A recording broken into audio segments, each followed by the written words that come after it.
para escuchar su palabra. Y estábamos escuchando esto y meditando también acerca de lo que es la adoración. Hermanos, yo quiero preguntarle a ustedes, ¿cuántos de ustedes cuando vienen aquí al templo adoran a Dios de verdad? Yo mismo, si me respondo, yo les diría que hay momentos donde yo vengo al templo, hermanos, y en verdad sé que estoy adorando a Dios.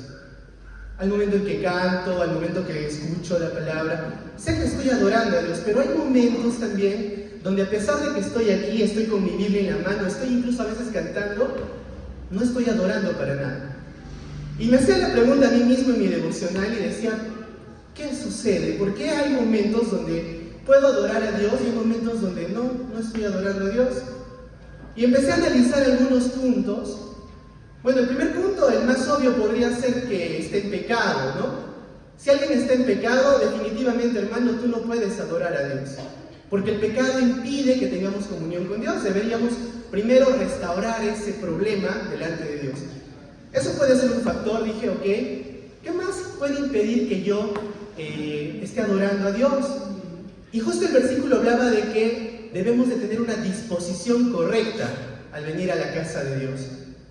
Y yo decía, ¿cuál es esa disposición que tengo, ¿no? ¿Cuál es mi sentir cuando vengo a la casa de Dios? Y me ponía a pensar, por ejemplo, hermanos, hace unos días atrás, hubo una charla, una conferencia que a mí me interesaba mucho a nivel de lo que es la arquitectura. La charla empezaba a las 10 de la mañana y yo llegué ahí como 9:40, porque quería estar desde las 10 en punto. No solo llegué temprano, sino que llevé un lugar para que pueda tomar notas, para escribir todo lo que me interesaba. Y estuve atento todo el tiempo a la charla que dieron. La charla empezó un poco tarde y todo, pero al margen de eso, yo estaba con toda la disposición de escuchar, de aprender. Y yo me decía a mí mismo, ¿y por qué eso no sucede en la casa de Dios? La gente muchas veces viene a la casa de Dios, al templo, pero no viene con una verdadera disposición de escuchar, de aprender, porque si fuera así, seguramente vendríamos anotando algo con un cuaderno a la mano, algunos incluso grabarían lo que pueden, porque hay un deseo verdadero de escuchar la palabra de Dios. Yo, hermanos, particularmente intento anotar siempre todos los mensajes, porque es una manera en la que intento estar pendiente de lo que Dios nos está diciendo esa mañana, de recordar lo que Él nos ha dicho, pero quiero animarte, querido hermano. Si tú has venido hoy solamente a escuchar, algunos dicen, yo retengo todo. Hermano, alguien decía, ¿no?, que la mejor pluma, o la peor pluma, es mejor que el mejor cerebro muchas veces. Anímate a poder tomar notas del mensaje, pon eso en tu corazón, ven con la disposición de verdad de escuchar a Dios, su palabra. También me ponía a pensar en un último punto, ¿por qué no adoramos a Dios? Muchas veces también, hermanos, tiene que ver con, estamos en la casa de Dios, pero estamos afanados en las cosas de Dios en lugar de estar atentos a Dios. En otras palabras, y esto me pasa a mí muy seguido, por ejemplo, ahorita falló algo de la cámara o algo está ahí, nos distraemos y queremos que todo salga bien, ¿no? O por ahí de repente faltó preparar algo, faltó poner las flores, así que mientras están cantando vamos trayendo las flores aquí adelante. Hermano, esas cosas pueden ser muy lindas, se ven muy bien, pero nos distraen de lo importante. ¿Te das cuenta de que cuando Jesús estuvo con María y Marta, ambas estaban ahí, una de ellas se sentó a escuchar lo que Dios decía, lo que Jesús decía? ¿Quién era? María. ¿Y Marta qué estaba haciendo? ¿Era algo malo lo que estaba haciendo ella? No, ella estaba preocupada, quería atender a Jesús, seguramente estaba limpiando todo, estaba preparando, y se molesta cuando ve a su hermana bien sentada escuchando a Jesús, ¿no? Y le dice, Jesús, dile algo a mi hermana. Y Jesús le dice, no, porque ella ha escogido la mejor parte. Hermanos, de eso se trata. Cuando venimos a la casa de Dios, incluso debemos de dejar todo listo previamente, porque en el momento en el que empezamos a adorarle con los cantos, con la exposición de su palabra, buscamos concentrarnos en lo que Él nos está diciendo. De ahí también parte el hecho del respeto y la reverencia que debemos de tener a este lugar. Alguien llega tarde y a veces estamos ahí y entran nomás hasta haciendo bulla. No debe ser así, ¿verdad? Porque debemos de respetar el momento en el que estamos buscando escuchar la palabra de Dios. Eso como un margen, hermano, a lo que yo mismo me decía a mí, yo quiero adorarte, Señor. Y yo ya estaba con esa disposición, hermanos, y hay que esforzarnos en eso. Yo te animo a que puedas hacerlo también. Pero el día de hoy vamos a continuar nuestro estudio. Esto fue como parte de lo que el pastor Fernando estuvo predicando la semana pasada. Y hoy día, hermanos, vamos a ver un tema que ya lo tienes en tu boletín, está en el devocional, y el tema es aprendiendo a descansar bien por las noches. Creo que es un tema muy interesante. Me lo aplico a mí mismo, hermanos. Justo esta semana he tenido dificultades para dormir por diferentes cosas, pero es muy interesante poder encontrar en la palabra de Dios un remedio, hermano, para poder descansar bien por las noches. ¿Cuántos de ustedes esta semana han dormido bien? A ver, levanten la mano. Ay, mi cuñado Joan, hermanos, él es experto en dormir. Tiene un PhD en cómo dormir bien en las noches. Él basta que se sienta y ya está durmiendo, ¿no? Pero hermanos, a muchos se nos hace difícil conciliar el sueño, ¿cierto? En la semana hay cosas que nos quitan el sueño. ¿Sabía usted que hay almohadas que se han fabricado especialmente para contribuir a un mejor sueño? Una de las almohadas, por ejemplo, que están vendiendo es una de la marca, o se llama así, la Tailor Made Pillow Gold Edition. ¿Qué le hace especial esta almohada? Dice que es una almohada que tiene una funda de oro de 24 quilates, que la marca afirma que bloquea la radiación electromagnética. No solo eso, sino que su cremallera está hecha con zafiro de 22,5 quilates, incrustado con 4 diamantes. Su núcleo de espuma de memoria holandesa personalizado mediante escáner 3D del cliente. Tal cual tu cabeza, tal cual lo han fabricado, hermano. Su precio estimado, nada más $57,000.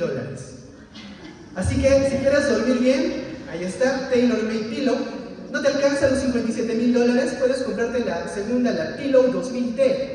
¿Qué la hace especial? Bueno, ella está rellena de 90% pluma de ganso, 10% pluma normal. La funda es de algodón de ultralujo. Esta marca es una marca sueca reconocida por hacer camas y accesorios de altísima calidad. Su precio es nada más de $545. Bueno, ya está más aceptable, ¿no? Algunos están anotando para comprarlo.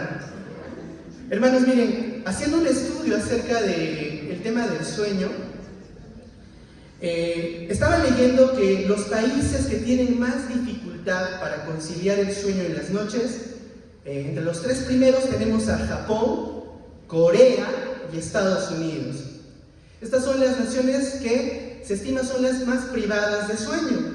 En el Perú, una especie de estudio también, porque no es algo tan clásico que hagan este tipo de estudios, pero encontré uno que dice que entre el 25 y 35% de los adultos peruanos presentan síntomas de insomnio, o en otras palabras, dificultad para dormir o tener un sueño reparador. Ahora, lo increíble, o bueno, también no tan increíble en realidad, no es sorprendente más bien notar que muchas veces la causa por la que una persona no puede dormir en la noche es porque tienen dificultades o preocupaciones relacionadas a asuntos financieros. Casi muchas personas que no logran dormir están pensando en temas financieros, como por ejemplo estabilidad laboral, ahorros para su jubilación, cuentas de inversión, deudas, nivel de ingresos, facturas que vencen, posibles pérdidas por los cambios en los mercados y la bolsa, cambios en la empresa donde trabajan que podrían afectar su trabajo, las cuentas de la universidad, del colegio, reparaciones necesarias en el hogar, etcétera, etcétera, etcétera.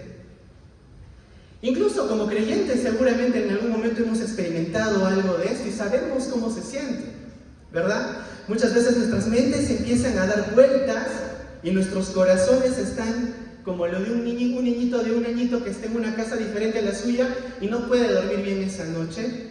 Pero olvidamos algo importante, y es que, hermanos, Dios está siempre cerca a los creyentes, cerca a sus hijos. Alguien decía que Dios no está a más de una oración de distancia, y eso es totalmente cierto. Ahora, en el estudio que vamos a hacer hoy, Salomón va a enseñarnos un par de cuestiones que pueden robarnos la paz, la confianza e incluso quitarnos a lo que él va a denominar el dulce sueño. Así que vamos un momento ahora sí a Eclesiastés 5, versículo 8. El 7 fue el último versículo que el pastor predicó la semana pasada. Pero el versículo 8 dice lo siguiente: si opresión de pobres y perversión de derecho y de justicia vieres en la provincia, no te maravilles de ello. Esta es la primera parte, de nuevo voy a leerlo. Dice Salomón: si opresión de pobres y perversión de derecho y de justicia vieres en la provincia, no te maravilles de ello. Salomón empieza a ver que hay personas pobres, y cuando él está hablando de los pobres, hermanos, se está refiriendo a los más pobres de todos, aquellos jornaleros que están siendo oprimidos por algún asunto en particular. Después dice también ahí perversión de derecho.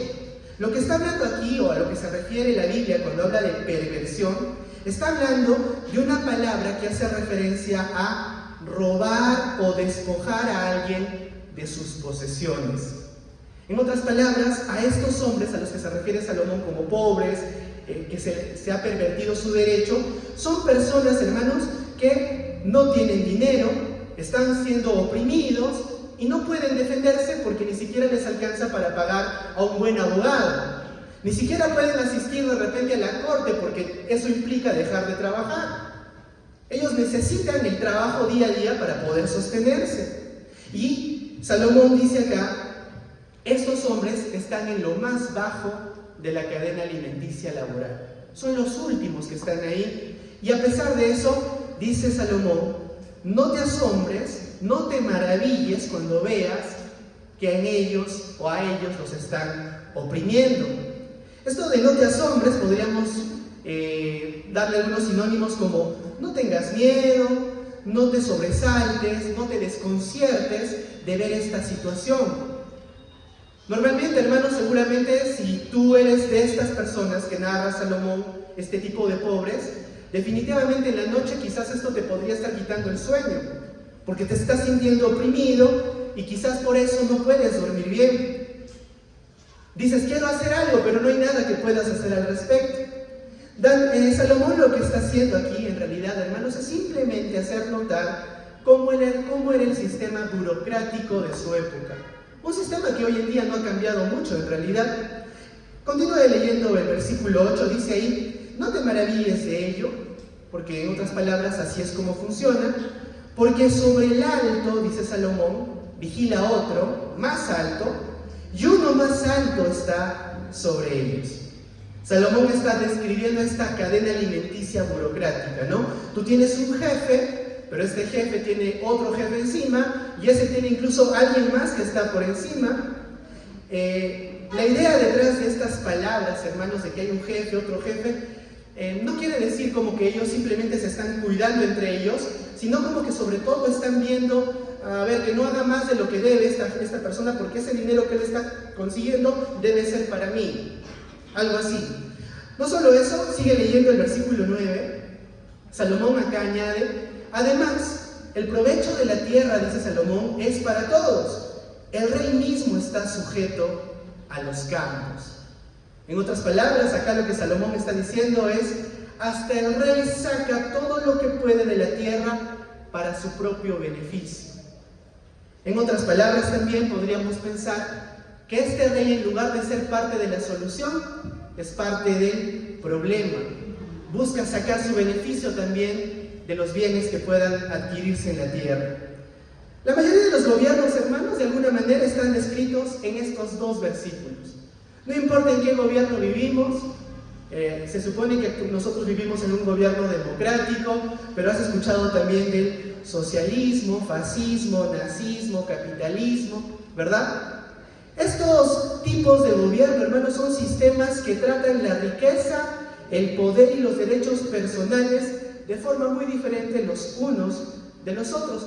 Pero todos estos tipos de gobiernos, hermanos, no importa tú a cuál te inclines más, en realidad son gobiernos o instituciones imperfectas. Y Salomón es lo que está describiendo. Yo, esta semana que estaba justo meditando en estos versículos, decía: qué propicia es la palabra de Dios para el tiempo en el que estamos viviendo como país. Hace poco ha habido una revuelta en Lima, acá también, en diferentes ciudades del Perú, ¿no? Marchas, ya tenemos un nuevo presidente. Y ¿sabe qué, hermano? Estos pasajes de la palabra de Dios son oportunos no solamente para este tiempo, sino en realidad para todas las épocas. Salomón está diciendo, si te metes demasiado en el gobierno, no te sorprendas de lo que encuentres. Posiblemente corrupción, injusticia, explotación. Un pastor decía, el gran palacio de gobierno siempre tiene problemas de termitas. Hay una versión de la Biblia que se llama El Mensaje, y el versículo 8 lo traduce así: la explotación se filtra de un funcionario insignificante a otro, no tiene fin y no se puede hacer nada al respecto. Wow, ese versículo, hermano, es un versículo muy desolador. En realidad, escucha de nuevo: la explotación, dice, se filtra de un funcionario insignificante a otro, no tiene fin y no se puede hacer nada al respecto. Es muy desolador escuchar eso. Aún si usted piensa en la iglesia, piensa en la iglesia un momento. La iglesia, hermano, la iglesia local, es una institución creada por Dios, pero ¿es perfecta? ¿Qué cree usted? ¿La iglesia es perfecta o imperfecta? Somos imperfectos, hermanos. ¿Por qué? Porque es una institución llena de seres imperfectos. Nosotros somos seres imperfectos. Vamos rumbo a ser cada vez mejores, ¿no? Transformados a la imagen de Cristo, pero la iglesia como tal es un cuerpo imperfecto porque está lleno de gente imperfecta. Ahora, si la iglesia es imperfecta, póngase a pensar en el Estado. Es también una institución humana y siempre es víctima de la corrupción. Anhelamos todos tener seguramente un gobierno totalmente justo, imparcial, ¿no?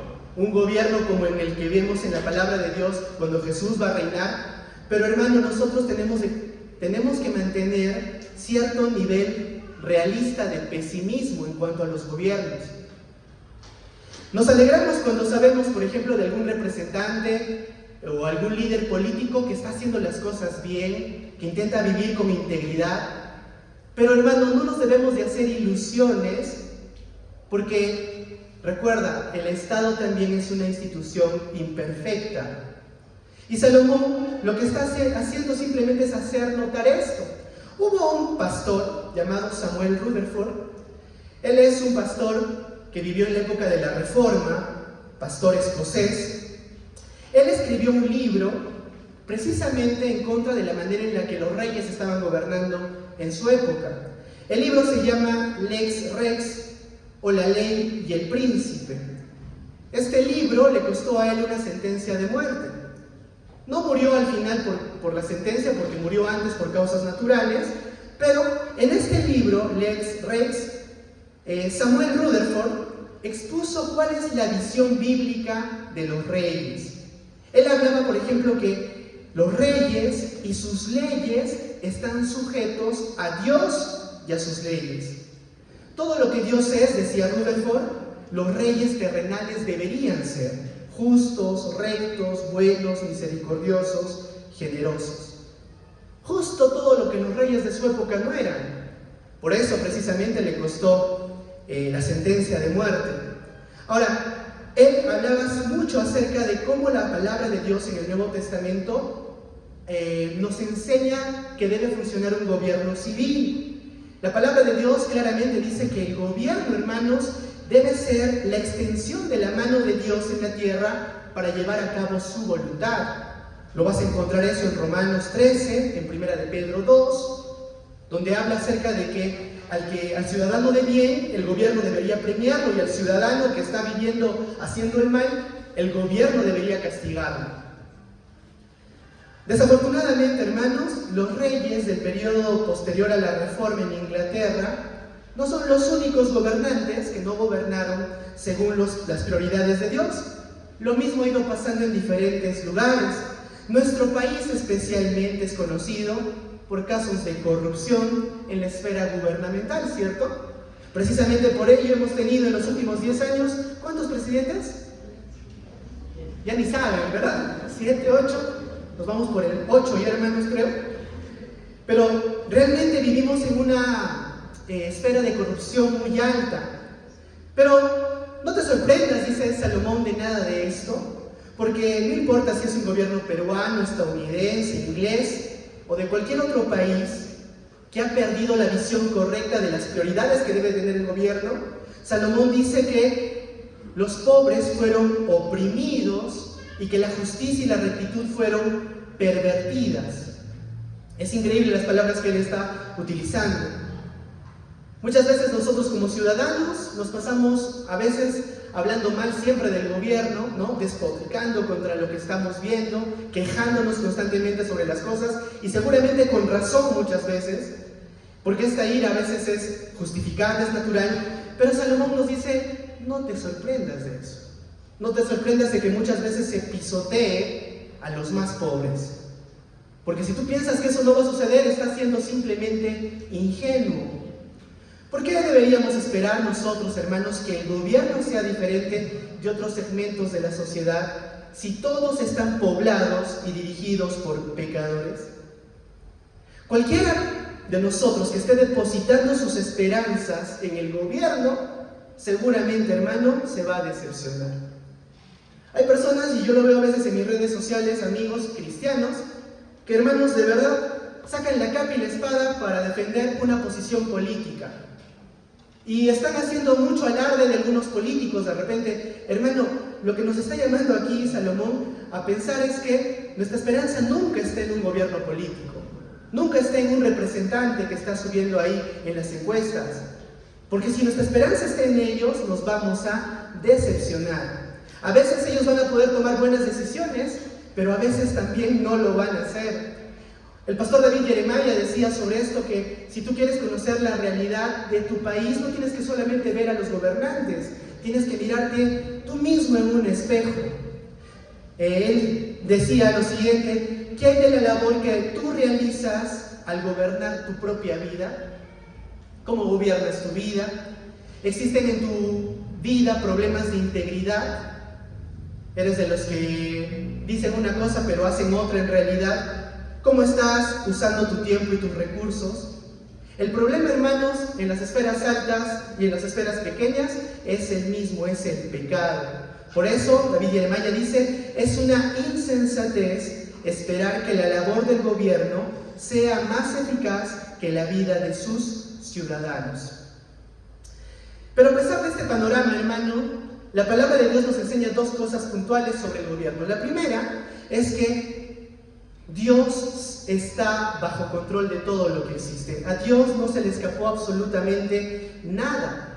Dios está bajo control y lo que deberíamos hacer como creyentes es nosotros confiar en su soberanía. A veces nos asustamos porque vemos que un candidato que no es de nuestro agrado está subiendo en las encuestas, ¿verdad? Y decimos, uy, si esta persona entra. Hermano, ¿sabes? Tenemos que entender que Dios es el que está tejiendo los hilos de lo que Él quiere hacer finalmente en cada lugar y en cada país. Si tú ves que al final, ya estamos cerca de elecciones, entra alguien que para ti no era el candidato correcto, hermano, tú puedes decir, bueno, Dios es soberano. Y por ese mismo hecho, tú no deberías de quedarte sin poder dormir esa noche. Eso te puede dar paz y puedes volver a dormir, porque el Dios Todopoderoso sigue gobernando. En segundo lugar, hermano, al entender estos aspectos políticos, la palabra de Dios siempre nos va a llamar a orar por nuestros representantes.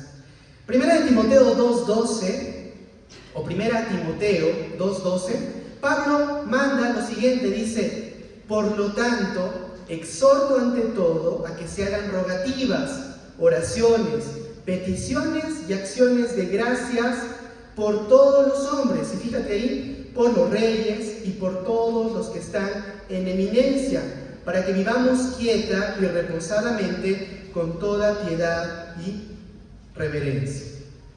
Pregunta, querido hermano, ¿con qué frecuencia has orado por tus presidentes?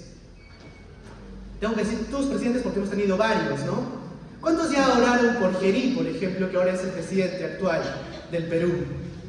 ¿Cuántos de estos motivos de oración son dedicados a orar no solo por él, sino por congresistas, por alcaldes, por gobernadores.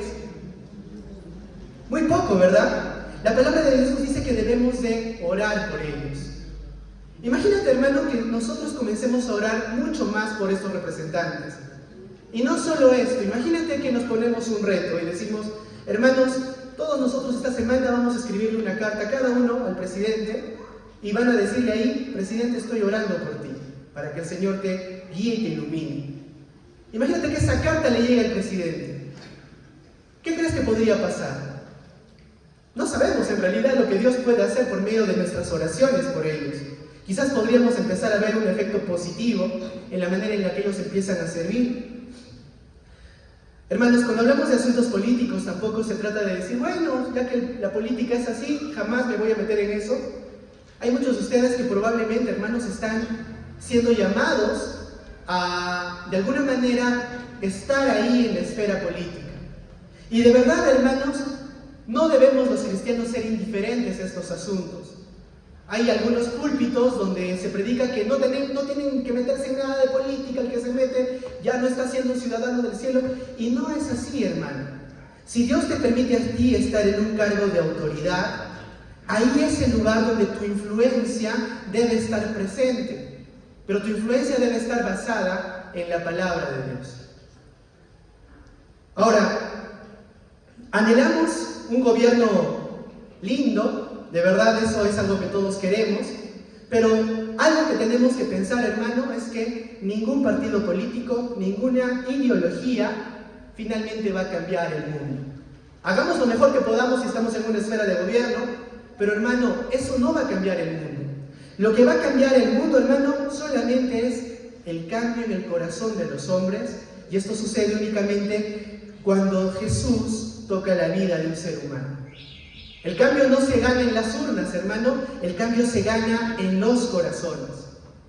Y un día, hermano, sí, veremos un gobierno justo, el gobierno donde Cristo mismo reinará en esta tierra, y ahí nos maravillaremos, porque será lo que dice la Biblia, un Señor, una fe, un bautismo, y todos unidos en el Señor. Ahora, ¿qué hacemos pero mientras tanto? ¿Qué hacemos para soportar la opresión? Quizás alguno de ustedes está soportando algún tipo de opresión gubernamental. ¿Qué pasa cuando alguien está atrapado en este sistema que no le ofrece ayuda ni esperanza para el pobre que intenta ganarse la vida? Pensemos en creyentes, hermanos. Acá, de alguna manera, hay cierta libertad en muchos aspectos, pero hay creyentes que viven en un régimen, por ejemplo, comunista, socialista, ¿verdad? Nosotros se supone que vivimos en el capitalismo. Pero hermano, al margen de en qué estemos, recuerda que el pueblo de Dios ha vivido por más de 3000 años después de que Salomón escribió esto, viviendo en todo tipo de culturas y bajo todo tipo de sistemas de gobierno. Y al margen de eso, ellos han sabido cómo vivir a la luz de lo que la palabra de Dios revela, porque la palabra de Dios, hermano, cuando es correctamente interpretada, se aplica a cualquier generación, a cualquier cultura y bajo cualquier tipo de gobierno. Aquel primer consejo que podemos encontrar de Salomón es: confía en la autoridad suprema. Vuelve al versículo 8 en el capítulo 5. Dice ahí Salomón: no te maravilles de ello, en la segunda parte, porque sobre el alto vigila otro más alto, y uno más alto está sobre ellos. En el capítulo 5 que estamos leyendo más adelante vamos a encontrar respuestas mucho más claras, pero acá Salomón da un indicio, hermano. Salomón nos está diciendo que, o nos está recordando que hay uno más alto, uno que gobierna sobre todos, uno que es superior a todos. ¿Quién es este? Dios. No hay nadie más alto que Dios, y Él está mirándonos. Y hermano, no solo nos está mirando, sino que si tú eres su hijo y tú perteneces a Él, Él está pendiente de ti, porque tú perteneces a su familia. La almohada más suave en la que tú vas a poder descansar no es ninguna de las que te mencioné al principio, y esta almohada en la que te voy a decir, tú no la puedes comprar, hermano, porque esta almohada es confiar absolutamente en la soberanía de Dios, porque en la última instancia Él tiene control de todo. Romanos 13:1, fíjate lo que dice aquí. Romanos 13:1 dice la palabra de Dios: no hay autoridad sino de parte de Dios, la segunda parte, y las que hay, dice, ¿qué cosa? Por Dios han sido establecidas. No hay autoridad sino de parte de Dios, y las que hay por Dios han sido establecidas. En otras palabras, hermanos, cualquier poder mundial, cualquier jefe que tengas, cualquier país que tiene algo de poder, tiene ese poder única y exclusivamente porque Dios se lo ha concedido por un momento limitado para cumplir sus propósitos divinos. También Salomón va a escribir esto en Proverbios. Vamos a Proverbios 8, 15 y 16. Y fíjate lo que dice acá Dios. Salomón escribe Proverbios también. Pero Dios dice aquí, 8:15. Por mí, dice Dios, reinan ¿qué? Los reyes. Y los príncipes determinan justicia. Por mí, dice Dios, dominan los príncipes y todos los gobernadores juzgan las tierras. Como dijo un autor por ahí, las manos de Dios en realidad están detrás de los titulares. Y es verdad, hermanos, Dios hará su voluntad a fin de cuentas, no importa quién suba al gobierno, no importa quién esté ahí, cómo llegó ahí, Dios lo permitió, hermano, y Dios está guiando la historia hacia el puerto de la eternidad. Así que no se desanime, no se asuste, no deje de dormir bien. Confíe en la autoridad más alta. Confíe sobre todo en el Dios vivo y verdadero. ¿Sabe cuál es parte del problema de que mucha gente no logra dormir en la noche? Precisamente es porque antes de dormir se ponen a ver las noticias. Y hermano, las noticias realmente muchas veces enferman y quitan el sueño. Algo que usted podría hacer tranquilamente antes de dormir más bien es abrir su Biblia, leerla, no para dormirse, sino para encontrar consuelo ahí, y orar, hermano, porque cuando usted ora y descanse en el Señor, su cabeza va a tocar la almohada, hermano, y al tener su confianza en aquel que está por encima de todo poder terrenal, usted va a poder descansar seguro y tranquilo. Un creyente escribió un documento hace más de 1000 años atrás. Él era una especie de declaración que él había escrito, la tenía en su dormitorio, y decía esto: apártate, Satanás, de este lugar y de estas 4 paredes. Este no es el lugar para ti, no tienes nada que hacer aquí. Este es el lugar para el Señor, este es el lugar para el Evangelio, y aquí es donde tengo la intercesión de dormir ahora, aquí es donde tengo la intención de dormir ahora, que mi día ha terminado. En el nombre del Padre, del Hijo y del Espíritu Santo. Amén. Y después de eso, se dormía. Recordaba que Dios era quien gobernaba su vida y su dormitorio. Ahora, hay un segundo principio que puedes sacar aquí. El primero, hermano, es, recuerda, hay una máxima autoridad. Confía en esa máxima autoridad que está por encima de los demás. La segunda cosa, hermano, que Salomón va a hablar es buscar el mejor tesoro de todos. Aquí en los versículos que vienen adelante, Salomón va a estar hablando acerca de la satisfacción y la gratitud que puede tener una persona que acepta lo que Dios le ha dado. Mira lo que dice el versículo 10. Empieza hablando así Salomón acá. Dice: el que ama el dinero no se saciará de dinero, y el que ama el mucho tener no sacará fruto. También esto es vanidad. Salomón empieza anotando aquí algo muy importante, hermano, y no dice aquí el que tiene dinero no estará satisfecho con el dinero, o aquel que tiene mucho, no dice así Salomón. Él dice el que, ¿qué dice ahí, hermanos? Ama el dinero. Ahí está la palabra clave, amar el dinero. Yo me acuerdo que cuando estaba en la universidad, a veces hablaba de Dios, evangelizaba a mis amigos, y me acuerdo que en algún momento estaba hablando algo y hablaba el versículo que dice: ¿de qué le sirve al hombre si gana todo el mundo y al final pierde su alma? Y justo dije ahí el otro versículo que dice que raíz de todos los males es el amor al dinero. Un amigo que no estaba yo hablando con él, estaba más adelante, escuchó algo de lo que estaba diciendo y me preguntó, Javier, a ver un rato, me dijo, ¿no? Se molestó bastante y me dijo, ¿qué está de mal con el dinero? ¿Por qué está mal tener dinero? Me dijo así. Yo le dije, no hay nada de malo con tener dinero. Lo que está mal es lo que dice aquí en la Biblia. Y lo que está mal es acá amar el dinero. Ah, ya, me dijo. Se quedó ya tranquilo porque entendió a lo que se estaba refiriendo. Hermanos, no está mal el dinero como tal. Lo que está hablando aquí Salomón y más adelante Timoteo, si puedes buscar Timoteo 6:10, el problema está en el corazón de una persona que empieza a amar el dinero. Todo lo que vive o para lo que vive es para el dinero. En 1 Timoteo 6:10 dice, porque raíz de todos los males es, ¿qué cosa? ¿El dinero? No, el amor al dinero.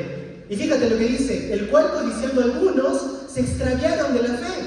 O sea, podían estar en la iglesia, conocían las cosas de Dios, cantaban, pero aún así se extraviaron por amor al dinero y fueron traspasados de muchos dolores como consecuencia de haber dejado a Dios.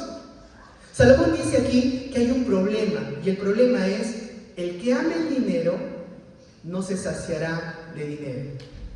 Hay que tener cuidado con esta clase de mal, hermano. Recuerda, no es el dinero lo que está mal, sino amar al dinero.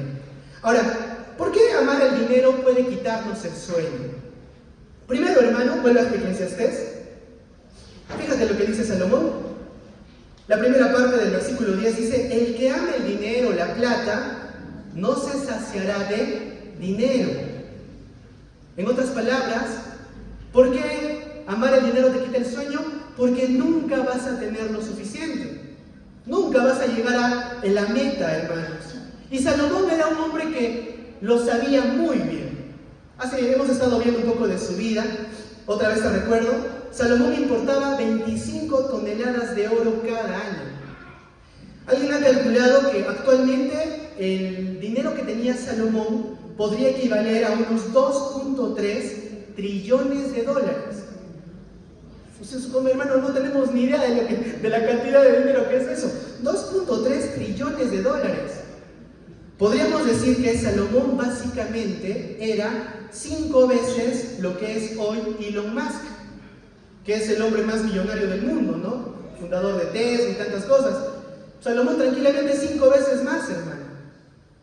Ahora, si alguien sabía por experiencia lo vacío que te deja el dinero, la falta de satisfacción que puede haber en el dinero, lo imposible que es llenar el alma y sentir que ha ganado lo suficiente, ese hombre precisamente es Salomón. Y Salomón te dice, el que ama el dinero no se va a saciar, nunca tendrá lo suficiente. Hermano, no tienes que tú mismo intentar experimentar esto. Ya Salomón lo experimentó. No hay alguien más millonario que él y te está diciendo que eso no va a ser suficiente y te va a quitar el sueño. Segundo, sigue leyendo el versículo 10, dice, y el que ama el mucho tener no sacará fruto. También esto es vanidad. En otras palabras, no solamente amar el dinero, sino que quieres tener muchas cosas. Eso también no va a ser suficiente. Nunca vas a lograr obtener lo suficiente. Te lograste comprar ese carro, vas a querer después otro mejor todavía. Lograste tener la casa de 2 dormitorios, bueno, vas a querer la de 3 dormitorios. Y así, nunca hay satisfacción. La palabra aquí traducida como mucho tener se refiere a las posesiones materiales y la palabra frutos se refiere a los ingresos o activos anuales. No hay una persona que esté amando el dinero que en la noche se acueste y cuando esté en su cama diga, por fin mi cuenta bancaria está suficientemente grande, por fin mi nombre tiene todos los títulos que quería que tenga, por fin mi cuenta de jubilación es lo suficientemente grande. Nunca dicen eso porque están amando el dinero. Rockefeller es un claro ejemplo de eso y lo habíamos hablado en algún momento, hermanos, cuando Rockefeller, uno de los hombres más millonarios en el planeta, antes de que muera le preguntaron, oye, ¿y tú por qué sigues trabajando? Es que solo quiero un poco más. Un poco más. Solo un poco más, hermanos, y nunca era suficiente. Ahora, ¿qué más vemos en el versículo 11? La tercera cosa. Fíjate lo que dice. Cuando aumentan los bienes, también aumentan, ¿qué dice? Los que los consumen. ¿Qué bien, pues, tendrá su dueño si no verlo con sus ojos? En otras palabras, una persona que empieza a tener mucho dinero, hermanos, que amó el dinero en exceso, nunca se va a sentir suficientemente seguro.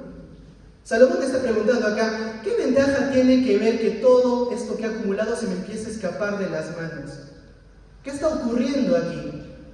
Una versión de la Biblia parafrasea este versículo de esta manera: cuanto más botín obtienes, más saqueadores aparecen para quitártelo.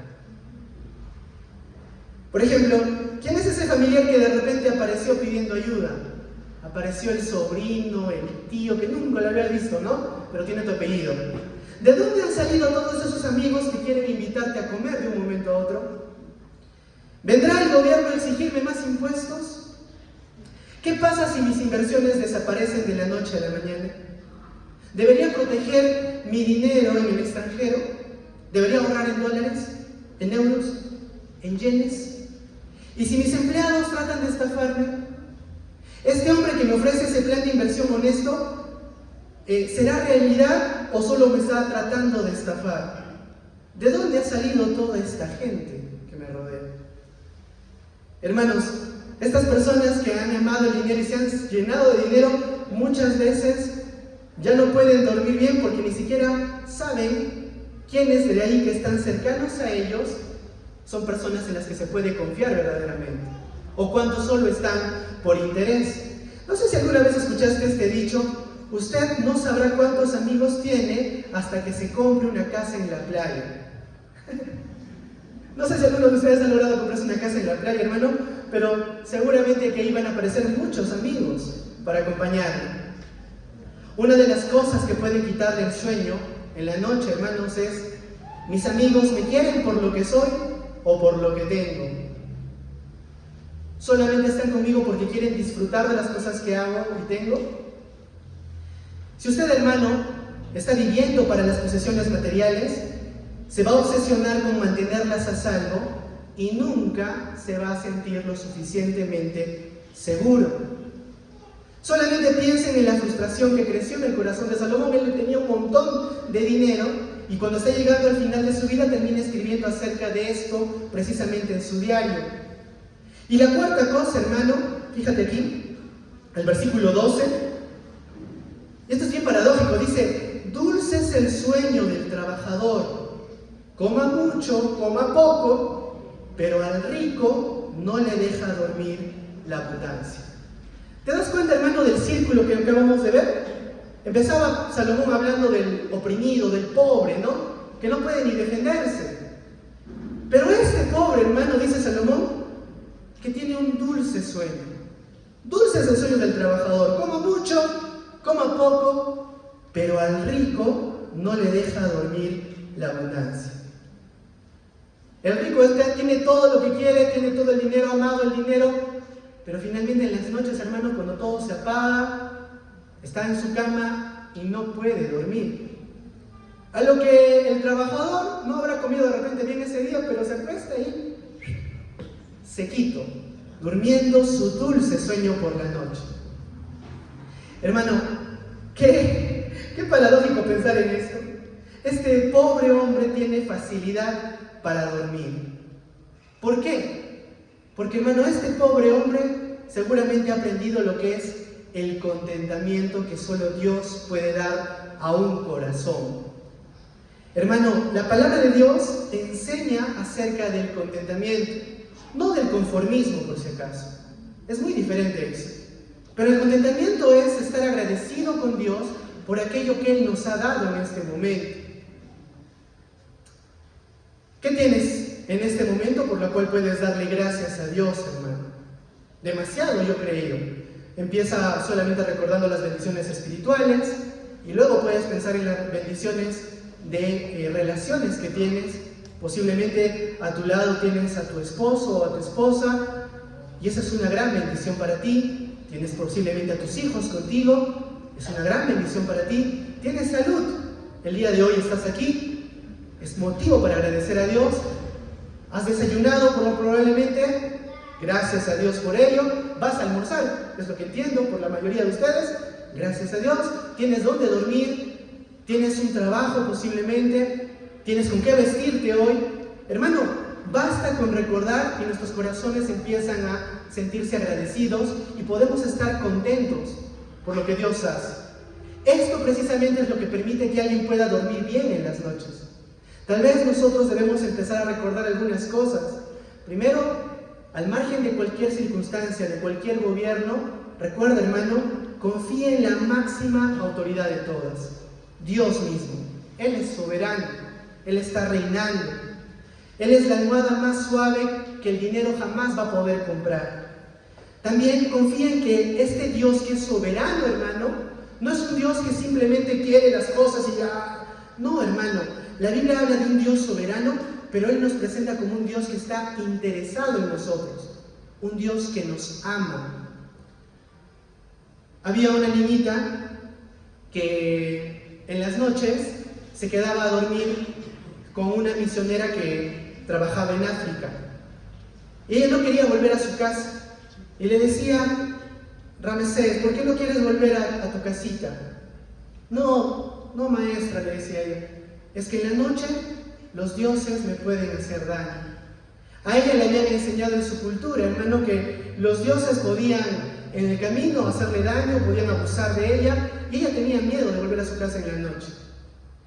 Así que la maestra comenzó a enseñarle acerca del Dios de la Biblia, el Dios que ama, el Dios misericordioso, el Dios que está interesado en nosotros.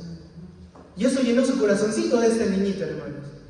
Hermano, nosotros tenemos que entender que no solamente Dios es soberano, Él está llevando las cosas al puerto seguro que Él quiere, sino que Él está interesado en nosotros, que Él nos ama de verdad, que en la noche, en la oscuridad, cuando usted siente que no puede dormir, puede recordar que Él está cerca de usted y puede orar a Él, y que Él está escuchándole. Cercano está el Señor a los que lo buscan, dice la palabra de Dios, a los que lo buscan de veras.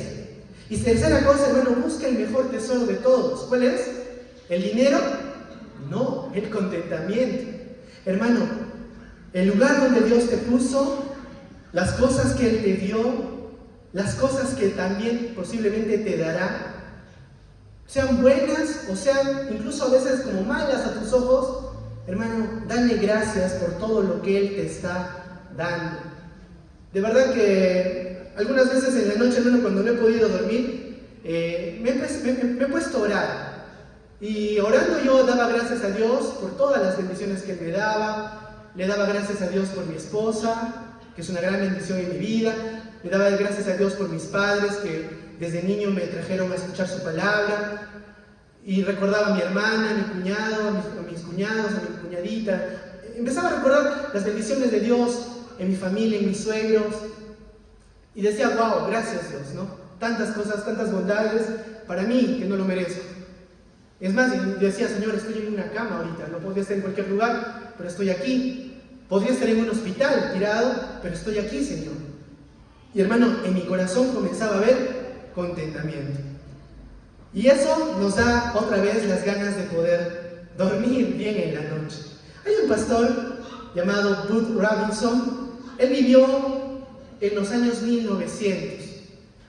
Él, hermanos, era un pastor que trabajaba en los lugares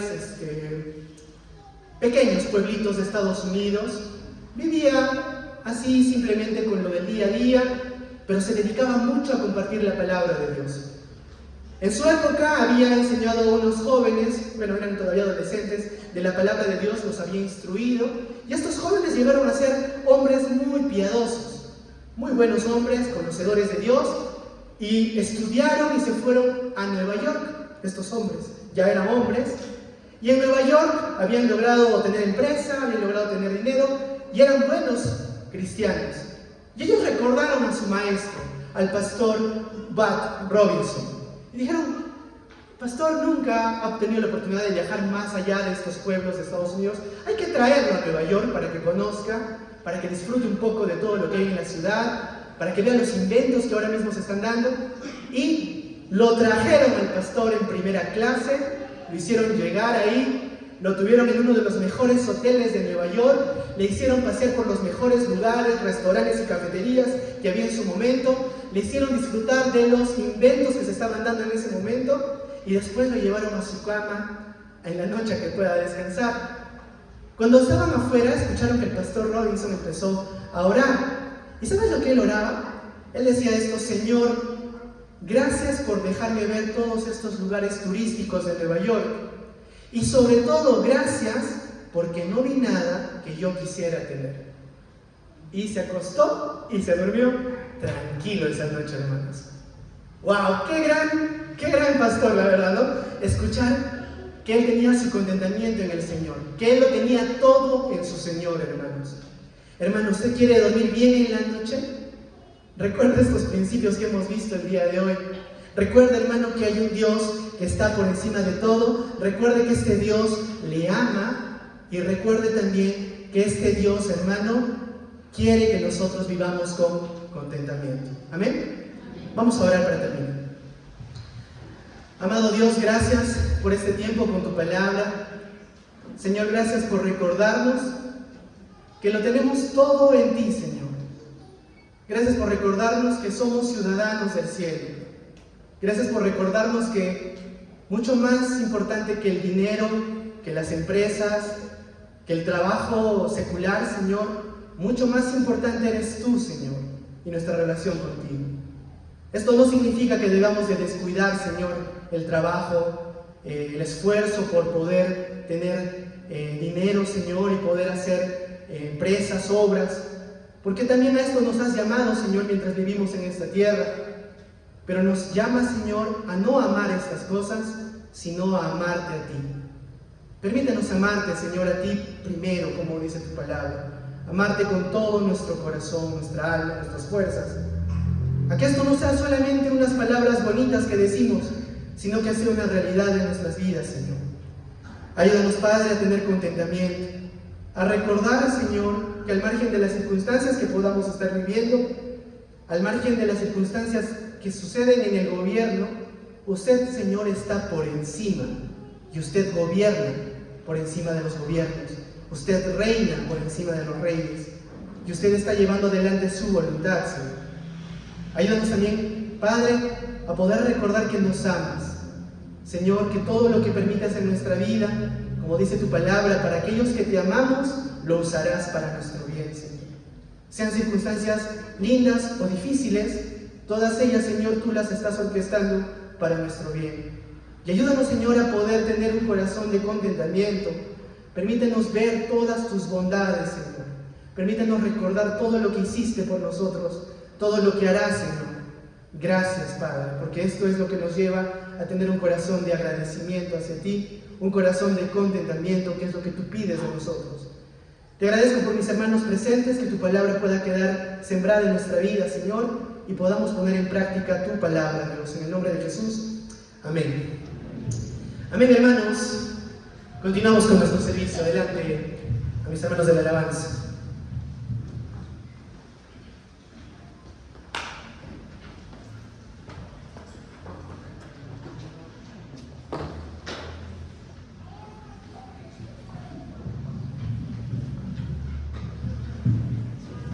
Muy bien, hermanos, vamos a ponernos en pie. Vamos a entonar un canto.